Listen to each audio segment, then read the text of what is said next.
Nagdangat na sa 42 ka mga Ilonggo overseas Filipino workers sa Middle East ang na-profile sang Iloilo Provincial Government nga nag-request sang repatriation bangod sang epekto sa giyera.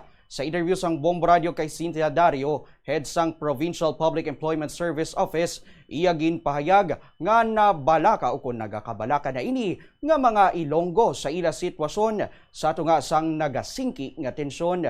Dugang sini dako man ang naging epekto sang kinagamo sa ilang nga mental health. Sa mga naghingyo nga mabuligan sila nga makapauli, pinakamataas ang halin ang Kuwait o kung halin sa Kuwait nga may 12 ka-workers.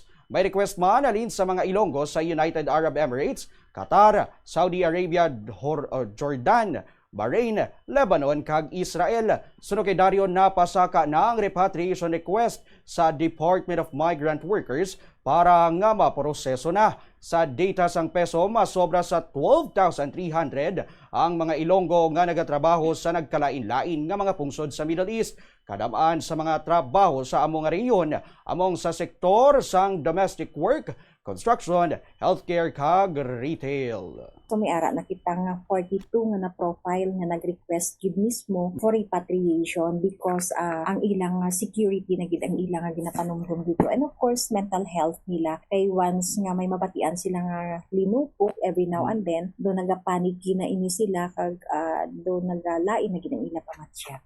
Kung manawag sila, in some ways, ginaistorya namon sila somehow to ease ang ilang nabatsyagan, and amo na, ginahambalan naton sila nga they should be vigilant and maghulat, mag-monitor sang advisory para nga if and when may mga latest update, balaan nila kung ano ang dapat nila nga himuon. And of course, mga muyo gid sila at all time.